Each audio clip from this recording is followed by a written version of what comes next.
ಪ್ರಿಯರೇ, ದಿನದ ಬದುಕಿಗೊಂದು ಕ್ರಿಸ್ತನ ಈ ದನಿ ನಮ್ಮೆಲ್ಲರಿಗೂ ಪ್ರೇರಣೆ ಆಗಲಿ. ಪೂಜಾ ವಿಧಿಯ ಸಾಧಾರಣ ಕಾಲದ 11ನೆಯ ವಾರ, ಜೂನ್ 20, 2024, ಗುರುವಾರ. ಸಂತ ಮತ್ತಾಯನು ಬರೆದ ಪವಿತ್ರ ಶುಭ ಸಂದೇಶದಿಂದ ವಾಚನ. 6ನೇ ಅಧ್ಯಾಯ 7ರಿಂದ 15ರವರೆಗಿನ ವಚನಗಳು. ಆ ಕಾಲದಲ್ಲಿ ಯೇಸು ತಮ್ಮ ಶಿಷ್ಯರಿಗೆ ಹೀಗೆಂದರು: ಪ್ರಾರ್ಥನೆ ಮಾಡುವಾಗ ಪರಕೀಯರಂತೆ ನಿರರ್ಥಕ ಪದಗಳನ್ನು ಪಿಸುಗುಟ್ಟಬೇಡ.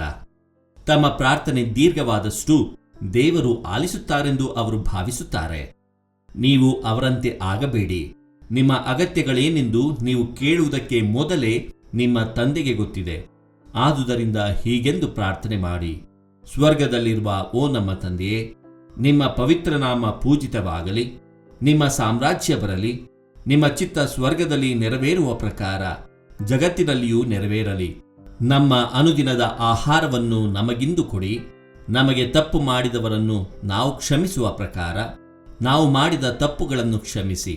ನಮ್ಮನ್ನು ಶೋಧನೆಗೆ ಒಳಪಡಿಸಬೇಡಿ, ಕೇಡಿನಿಂದ ನಮ್ಮನ್ನು ರಕ್ಷಿಸಿರಿ.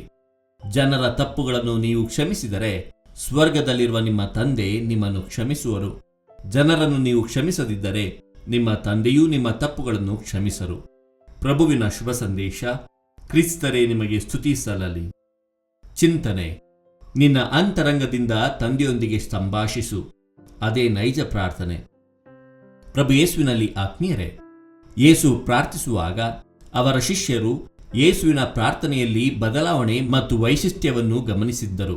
ಏಕೆಂದರೆ ಹಳೆಯ ಕಾಲದ ವಿಧಿವಿಧಾನಗಳನ್ನು ಬಳಸಿ ಸಾಂಪ್ರದಾಯಿಕವಾಗಿ ಪ್ರಾರ್ಥಿಸದೆ ನವೀನವಾಗಿ ಪ್ರಾರ್ಥಿಸುತ್ತಿದ್ದರು ಪ್ರಭು ಯೇಸು.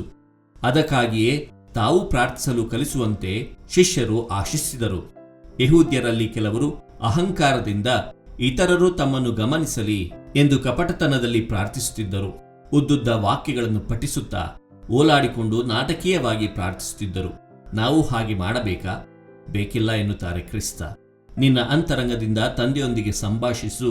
ಅದೇ ನೈಜ ಪ್ರಾರ್ಥನೆ. ಸಂತರ ಸ್ಮರಣೆ. ಇಂದಿನ ವಿಶೇಷತೆ ಸಂತ ಸಿಲ್ವೇರಿಯಸ್ ರವರ ಸ್ಮರಣೆ.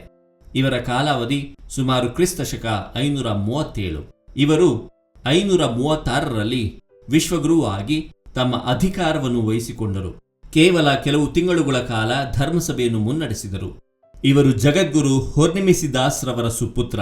ಅಂದರೆ ಇವರ ತಂದೆ ಗುರುಮಠವನ್ನು ಸೇರುವ ಮುನ್ನ ಇವರು ಹುಟ್ಟಿದರು.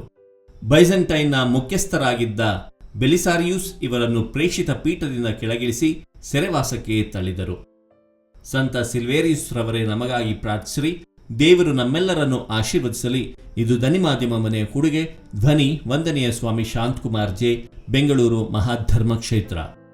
ಪ್ರಿಯರೇ, ಈ ಚಾನೆಲ್ ಅನ್ನು ಸಬ್ಸ್ಕ್ರೈಬ್ ಮಾಡಿ ಪ್ರತಿದಿನ ದೇವರ ವಾಕ್ಯವನ್ನು ಆಲಿಸುತ್ತಾ ಅದನ್ನು ಇತರರೊಂದಿಗೆ ಹಂಚಿಕೊಳ್ಳಲು ನಮಗೆ ನೆರವಾಗಿರಿ. ಧನ್ಯವಾದಗಳು.